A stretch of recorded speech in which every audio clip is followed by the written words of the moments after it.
Stop! You haven't subscribed to the channel yet. Subscribe now. We have new stories every day. Now, let's go. When everything changed overnight, as I sat at my desk, memories of the last 30 years with my wife flooded my mind, especially our honeymoon. I found myself reminiscing about the best moments of my life, like those unforgettable days in Florida with Jessica. Reflecting on that trip brings me a deep sense of nostalgia and gratitude. It was such a magical experience that it remains one of the most treasured memories in my heart. From the very beginning, it felt like we had left the worries of the world behind, entering a serene, peaceful space. Hand in hand, we strolled along Clearwater Beach with the warm waves gently lapping at our feet. The scent of jasmine filled the air, wrapping us in a sense of romance and calm. But it wasn't just the beautiful scenery that made that time so special. It was the experiences we shared. Hiking through lush forests and stumbling upon hidden waterfalls gave us an appreciation for the wonder of nature. As we stood there, marveling at the raw power and beauty around us, it felt like we were in sync with the world. Our cozy beachside cottage in Key West had the most stunning views of the sunsets. Every evening, the sky was a canvas of colors, and as we held each other close, we were filled with nothing but love and devotion. The nights were pure magic, starting with dinners under the stars on the beach, enjoying fresh seafood and local delights. But it was Jessica's gentle smile that made each moment unforgettable. That trip wasn't just a vacation. It was a celebration of our love, filled with memories that continue to live within me. Lost in thought, I was suddenly interrupted by my secretary. She smiled, noticing my good mood, and joked, "Did you win the lottery or something?" I laughed and explained that my wife had been incredibly sweet lately, making me feel appreciated in ways I hadn't felt in years. It almost felt like we were on a second honeymoon, and for the first time in ages, I found myself constantly thinking about her. Over the past 2 weeks, I've called Jessica several times a day just to hear her voice, feeling like a giddy teenager again. And I didn't mind at all. I was happy, and I didn't want that feeling to end. Jessica and I have had a strong marriage, but after 3 decades, things can fall into a routine. Lately, though, she's been more affectionate, craving closeness almost every night, and even bringing back some old habits we had when we were younger. I didn't question this newfound surge in affection, believing it was just a beautiful renewal of our bond. Filled with excitement, I left work early, planning a romantic surprise for her. I bought 2 dozen roses, wrote a heartfelt note, and grabbed her favorite wine along with a box of chocolate-covered strawberries. Tonight, I was going to tell her how much I loved her and surprise her with the 7-day cruise I had secretly booked for us. With a smile, I pulled into the garage, feeling eager to see her. I climbed the stairs to the kitchen, expecting to find Jessica there, but instead, I was greeted by our daughter, Sarah, who was sitting at the table. I kissed her on the forehead and asked, "Hey, sweetie, where's your mom?" Just a couple of weeks ago, they had a serious conversation. "Sarah, I'm not sure about this," Jessica had confessed. "I love your dad deeply, and I'm worried that going through with this will hurt him." "Mom, Dad loves you, and he'll understand," Sarah had reassured her. "You said yourself that you need something different, something more than you've been getting. Dad's not getting any younger, but he'll understand your needs and let you have this one experience." "Sarah, I don't think I can stand in front of your father and tell them I'm going out with another man. It's just, I can't do it," Jessica had insisted. "Then let me handle it," Sarah had offered. "Alex is going to meet you at the restaurant at 7 p.m., and you'll be ready to leave by 6 when Dad gets home. I'll be here to explain everything to him. You'll get the night you've been longing for." Yes, I agreed to the date, Jessica had admitted, but I'm having second thoughts. It feels wrong. How can I face your father after agreeing to go out with another man? Well, Sarah had suggested you could keep it from him during these 2 weeks. Show him just how much you love him. Let him see there's nothing to worry about, and when I explain it all, he'll understand that this isn't about love. It's about having a little fun and making a new friend. Reach out to him, make him feel like the man you fell in love with. And when I tell him what's going on, he'll welcome you back with open arms. Trust me, Mom. Dad loves you and has always given you what you wanted. This will be no different." "You think so?" Jessica had asked, still uncertain. "Maybe you're right. After all, it's just one night. It doesn't mean I'm leaving your father. Having a bit of fun 30 years later shouldn't be a big deal. I'll show him just how much he means to me every night until the date, and when I get back, I'll do everything I can to make him the happiest man alive." Jessica had resolved. "I just need to make him feel loved and appreciated. He's a really great guy, and this experience will be one of a kind for you," Sarah reassured her mother. "Now, I've got to head home and cook dinner for Adam." "Thanks, sweetie, and say hi to Adam for me. When are you two finally going to give us grandkids?" Jessica teased. "Soon. We've already talked about it, and we're planning to start trying in a few months," Sarah replied before heading out the door. Jessica sat alone in the art studio that I had built for her in the backyard, staring at her latest project. Recently, her creativity had been stifled as the thought of being with another man weighed heavily on her. The guilt was blocking her artistic flow until she recalled Sarah's words. Suddenly, her brush moved effortlessly across the canvas, bringing vibrant colors and emotion to life. The peace of mind made her believe she was doing the right thing, convinced that I would ultimately understand. Sitting there, lost in her thoughts, she muttered to herself, "Floyd might be upset at first, but I know I can make him understand. I truly love him. He's been such a wonderful husband and father. I'll be the best wife to him and show him just how much he means to me." On the first night of her plan to reignite the spark in our marriage, she slipped into my favorite baby doll nightgown right after her shower. She took extra care with her hair and makeup, and when I walked through the door, she greeted me in heels and that nightgown, whisking me off to the bedroom. She surprised me with something we hadn't shared in a long time, and my beaming smile filled her with warmth. "Jessica, that was the best homecoming I've had in years." "What brought this on?" I asked, my eyes gleaming. "I just wanted to show you how much I love you, how special you are," she responded, smiling up at me. "Did you enjoy it?" "I did. It's been way too long. I forgot how much I missed this," I replied, pulling her back onto the bed for more passionate kisses. That night was the most intimate we had been in years, and for a moment, she started second-guessing her plans with Alex. Over the next few weeks, I seemed like a new man, happier, more affectionate, and much more engaging. It was like we had rediscovered each other, and she found herself feeling more content than she had in years. She even confided in Sarah about reconsidering her date with Alex. "I don't know, honey. Maybe I don't need this experience after all. Your dad and I have found our spark again." "That's great, Mom," Sarah responded. "But maybe hold off on canceling just yet. See how the next couple of weeks go. Enjoy each other, and if things stay good, you can always cancel at the last minute. I'm sure Alex will understand. But just remember, this opportunity might not come around again." "Okay, maybe you're right," Jessica conceded. "Tell me more about Alex. I know he's your friend's dad, but remind me about his situation." "Sure," Sarah began. "When his wife Susan was diagnosed with a brain tumor, Alex dedicated himself to her until she passed. He became a recluse afterward, battling depression and loneliness. He's had a tough time even thinking about dating again, but he's just been so lost without Susan." As I listened to Sarah explain his story, something clicked in Jessica's mind. "I think I might have a solution for both of you," Sarah continued. "I told him about how much you love Dad, but how you've been wanting to reignite things in your relationship. We talked about going on a date, not for some long-term romance, but to explore friendship and maybe more without you having to abandon Dad." When he saw your picture, his whole face lit up. He smiled and asked, "Do I really have a chance to take her out?" I told him absolutely. "Once Mom hears about you and sees your photo, she won't turn down this opportunity." He did ask, though, "What about your dad? Will he be okay with her going out with me, considering she's his wife?" And I told him, "Trust me, Dad would do anything to make Mom happy. You two need each other right now, and I think you could be great friends. Leave the rest to me."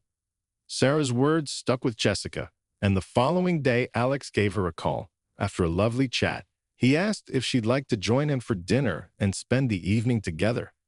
His compliments about her photo made her feel like a schoolgirl again, butterflies and all. The thought of something new excited her, and they both eagerly agreed to meet. Although he offered to pick her up, she insisted on meeting him at the restaurant instead. Over the next few days, their texts became more playful, and the anticipation for their date grew.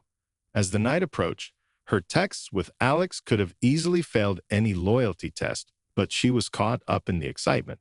She couldn't stop thinking about the date, even though thoughts of me never left her mind.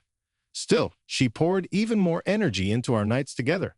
I couldn't stop smiling while she secretly harbored this overwhelming desire for closeness, a kind of fulfillment that went beyond her wildest dreams.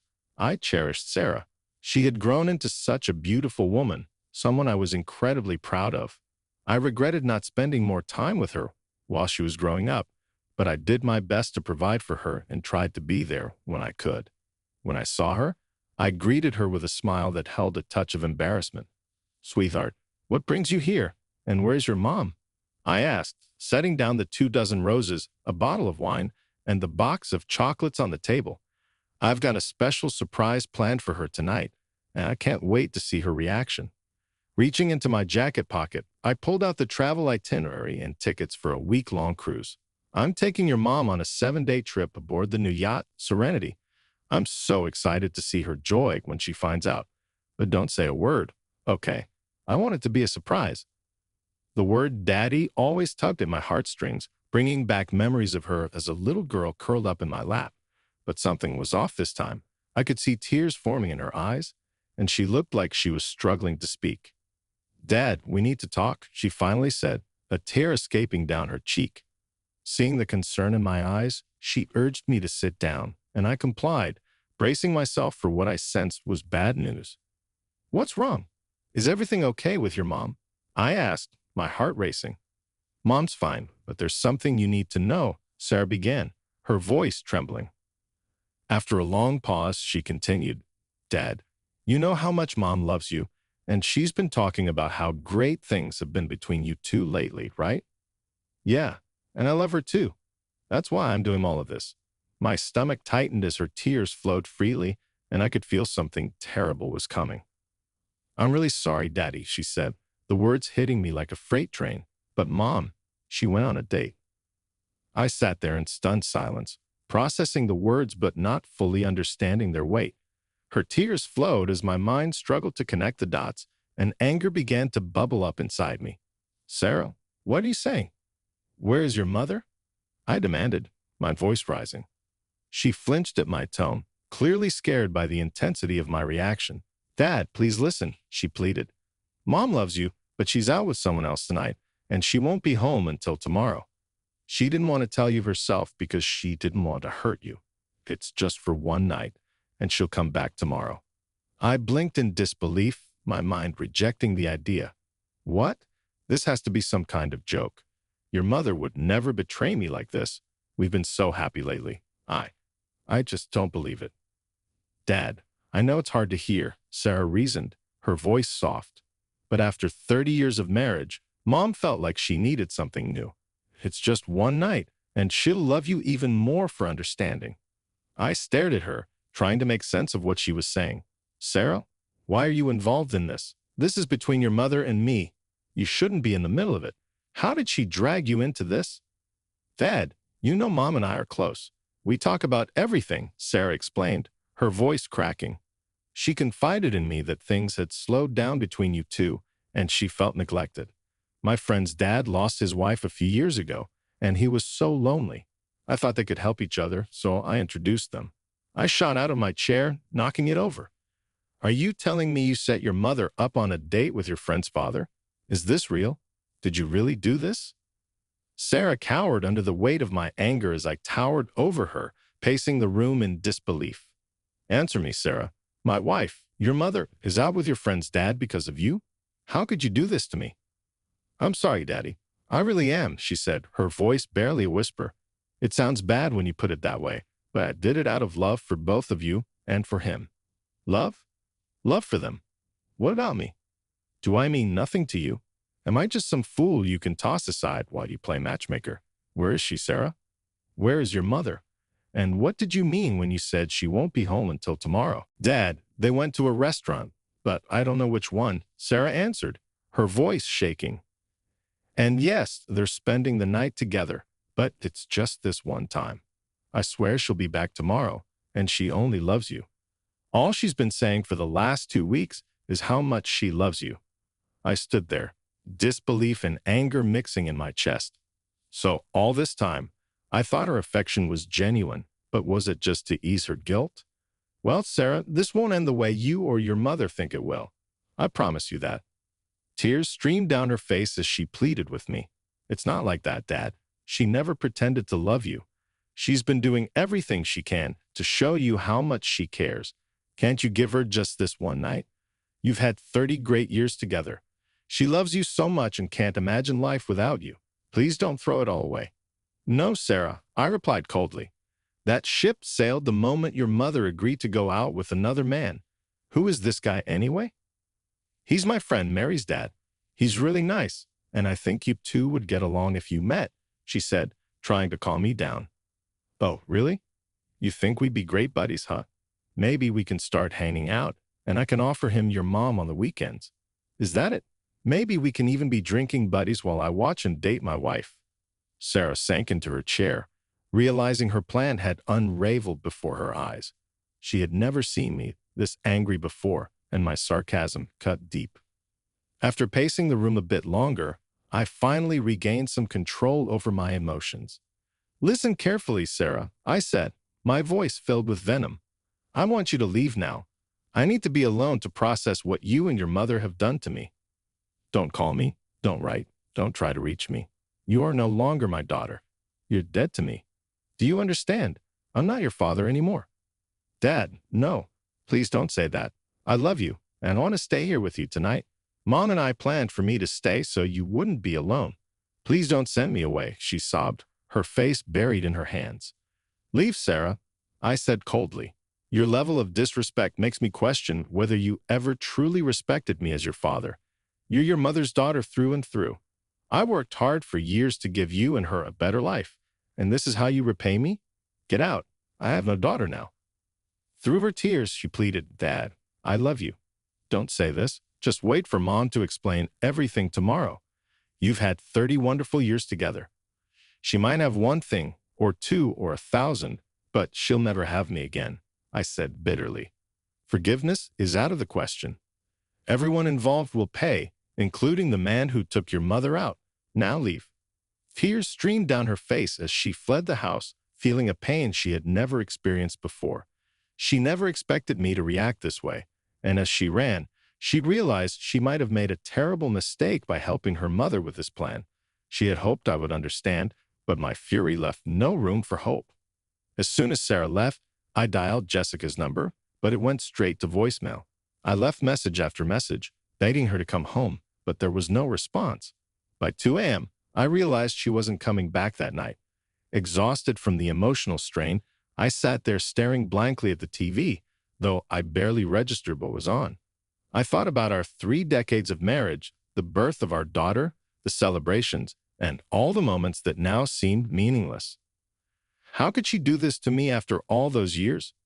Gazing out the window, I saw the art studio I had built for Jessica 2 decades ago. It was her sanctuary filled with her accomplishments, her paintings and sculptures, and suddenly the anger returned with newfound resolve. I jumped off the couch.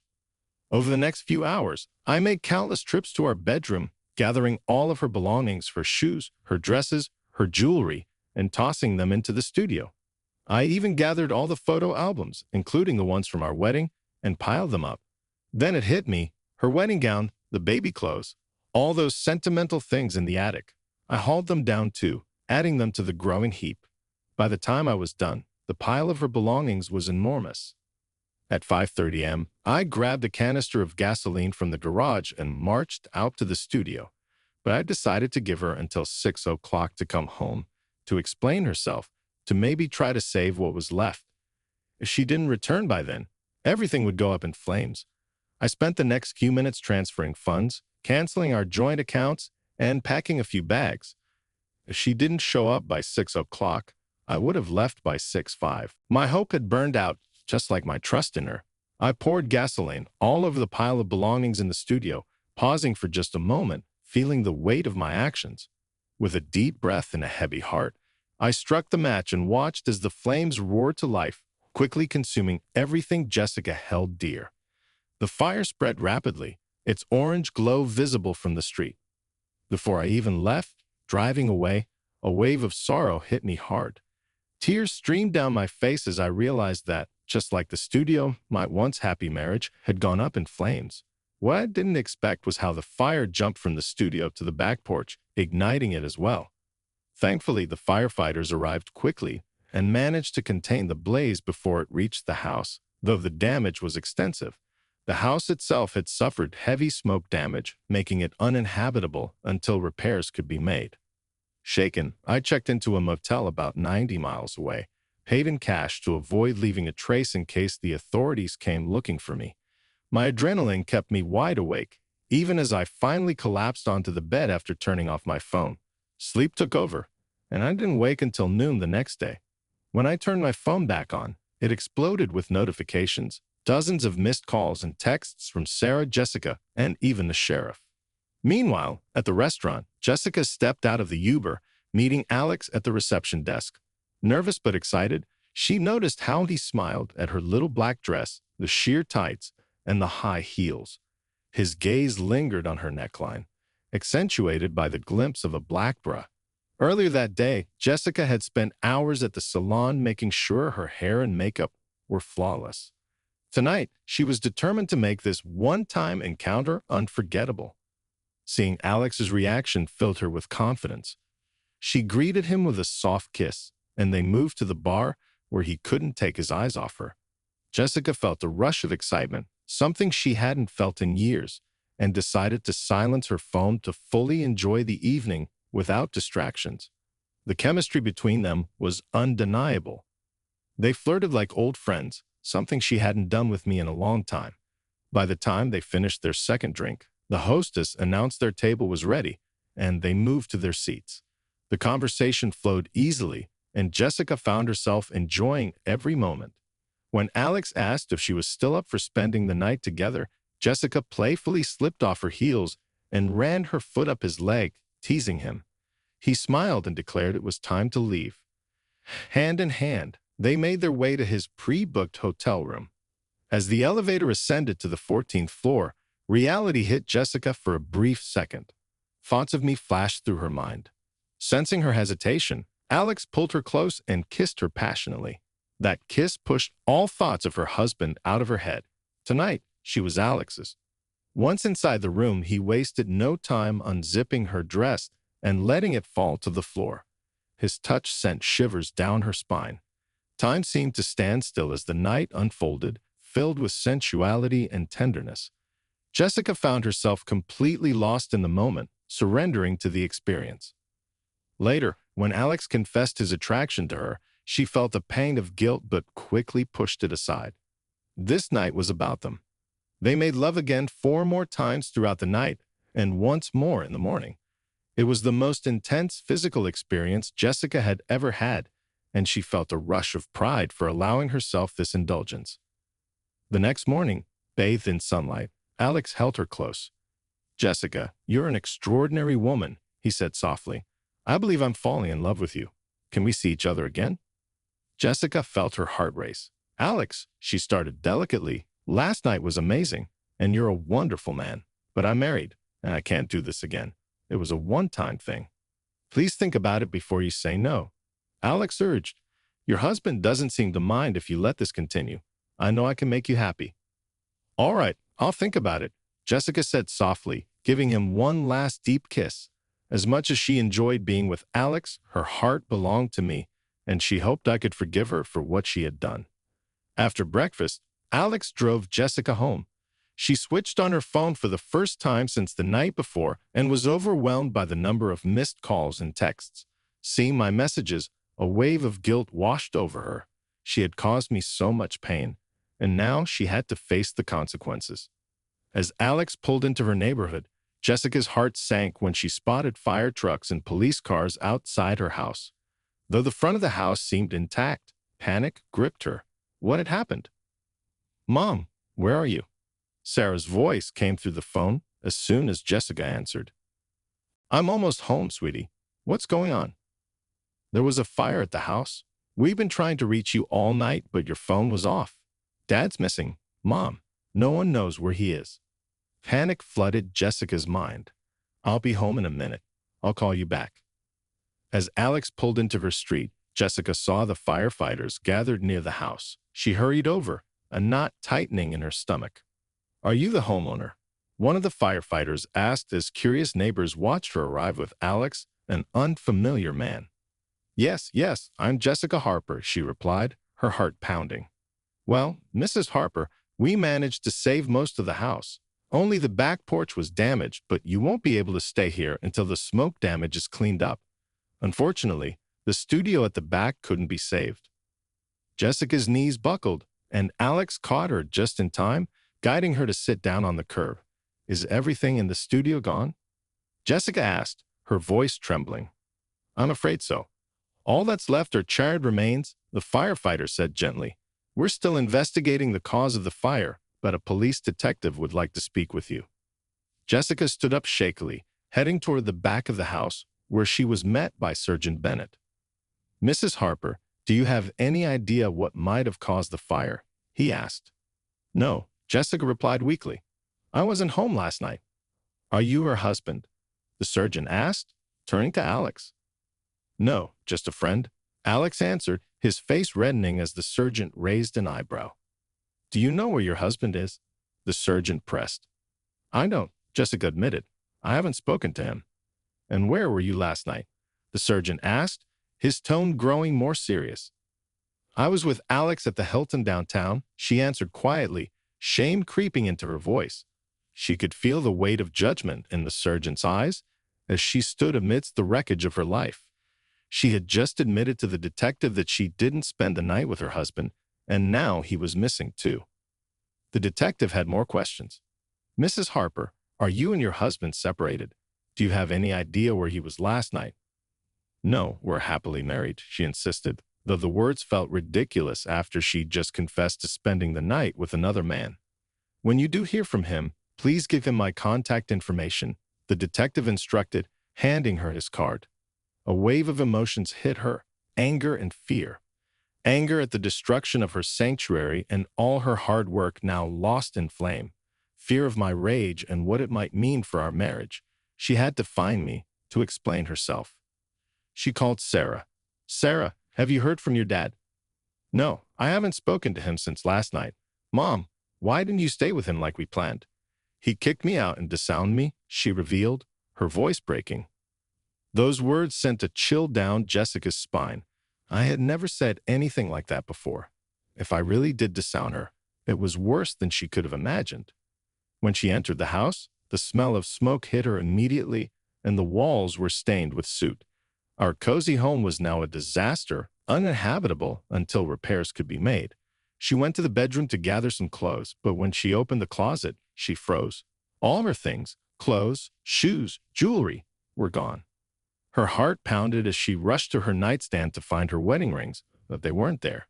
Panic set in. If I saw the rings missing, I must have assumed the worst. She scoured the house, looking for any sign of her belongings, but they had all been cleared out. A horrifying realization hit her. I had destroyed everything. She ran to the studio, hoping against hope that some of her things had survived. Among the debris, she found photo frames and fragments of clothes. It was clear I had obliterated everything, severing her from my life in one devastating blow.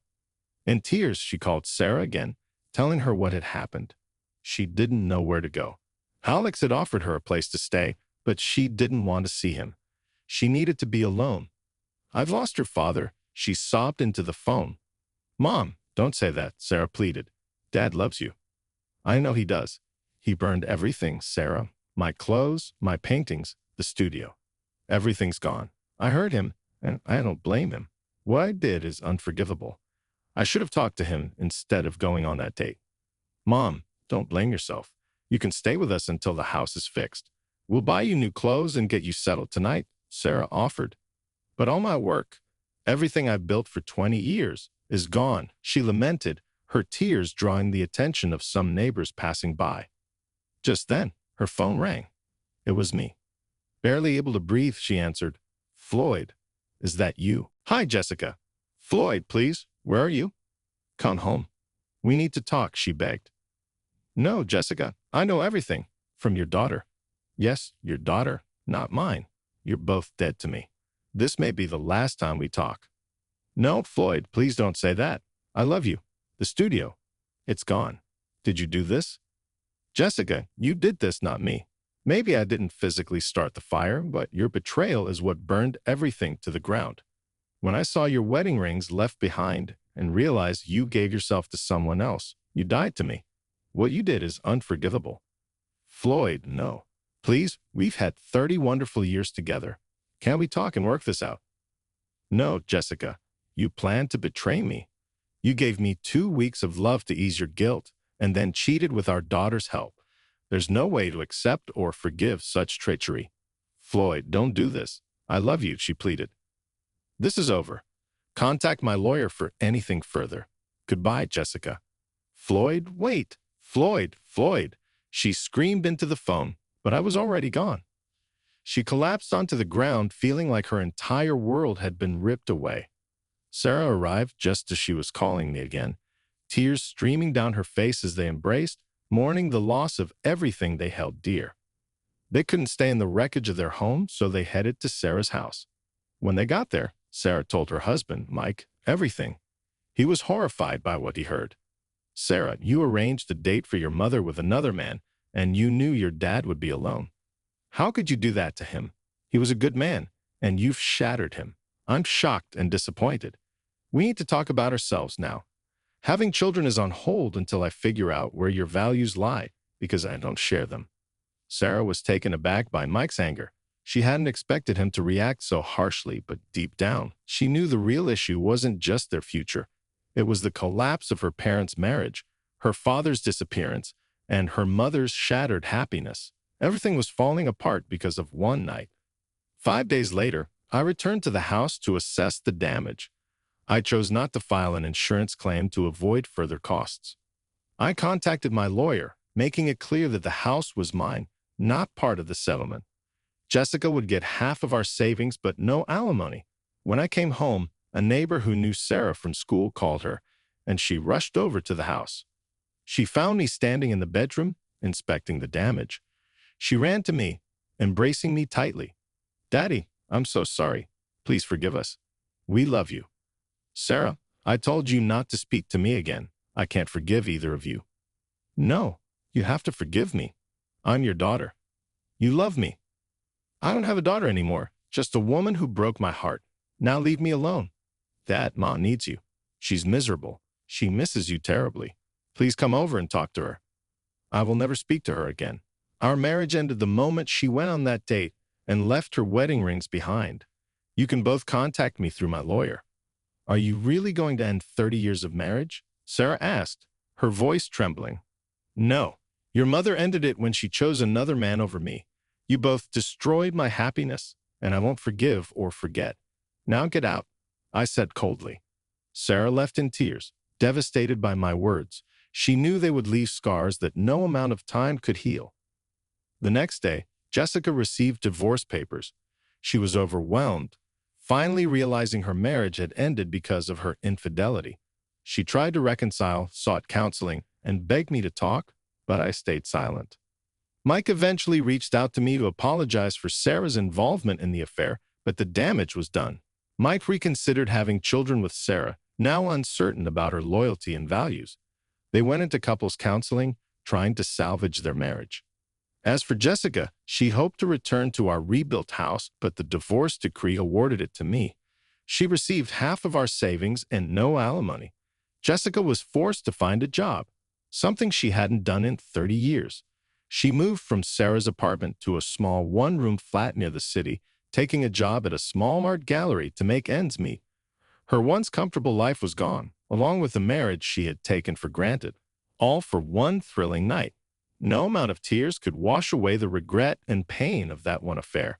The man she had loved for 3 decades, the man who had built a life with her, was gone. Sarah spiraled into a deep depression after our divorce. She sought solace in therapy, trying to save her crumbling marriage. Months later, the house was fully restored, and I continued to make the court-mandated payments. Then, without warning, I sold the house. After the sale, Jessica went to see me, desperate for reconciliation and forgiveness. When she rang the doorbell, a young couple opened the door. Hello, how can we help you? The woman asked. I'm looking for Floyd Harper. Is he here? Oh, you mean the nice man who sold us the house? No, he mentioned he was leaving the country for a fresh start. He was incredibly kind. Are you Jessica, by any chance? Yes, I am, Jessica replied, her voice trembling. He left an envelope for you. He said to give it to you if you ever came by. Thank you, Jessica whispered, her heart sinking. Enjoy your new home. Jessica sat in her car, tears streaming down her face, realizing she would never see me again.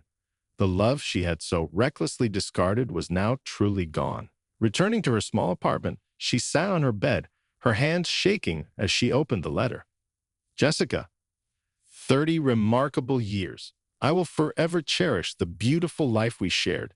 You were my first and only love, and I regret deeply that I couldn't be the husband you needed.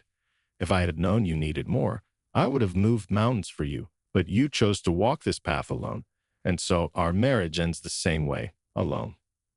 Those 2 wonderful weeks before your betrayal, I actually believe you had rekindled your love for me. They were the happiest weeks of our entire marriage. Learning from Sarah that you used those days to distract me from what was really happening shattered me. That night, I came home eager to surprise you with 2 dozen roses, your favorite chocolates, and a special bottle of wine. I had planned to surprise you with a week-long yacht cruise to celebrate our love, but discovering that your affection was just a cover for your affair left me utterly humiliated. Congratulations, Jessica. You've destroyed me and our marriage. I can't stay in this city any longer. I've resigned from my job and started a new life in another country. Don't bother looking for me. I have no desire to speak to you or our daughter again. This chapter of my life is closed, and I am beginning a new one without either of you.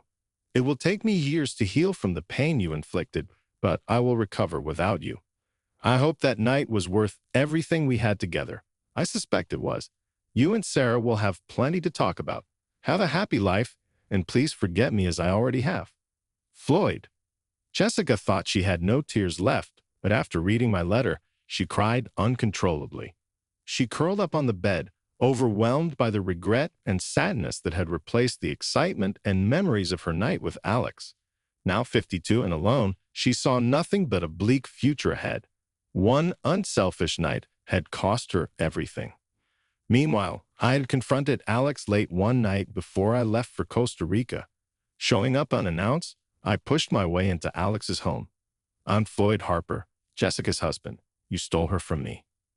Alex tried to explain, but I was in no mood to hear excuses.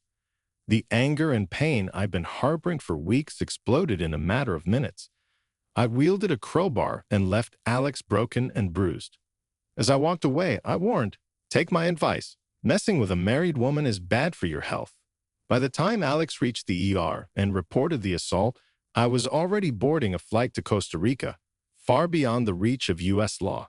Without extradition for assault charges, I was free. Alex spent weeks in the hospital and months in physical therapy, adjusting to his new life. His reconstructed knees and the 25 stitches on his face served as permanent reminders of that fateful night with a married woman. Hearing about Alex's assault, Jessica and Sarah were devastated. The guilt from knowing they had caused my anguish only deepened their pain. They realized too late the far-reaching consequences of their actions. Their naive belief that granting Jessica one night would preserve their happy family had destroyed everything. For Sarah, the loss of 6 months after that fateful night, I found myself on a beach in Costa Rica, sipping a cold beer outside my new apartment. I reflected on everything that had happened and realized something important. Divorce is natural. People grow apart, and moving on is acceptable. What's not acceptable is staying in a relationship where you are neither valued nor cherished. This would never be my reality again.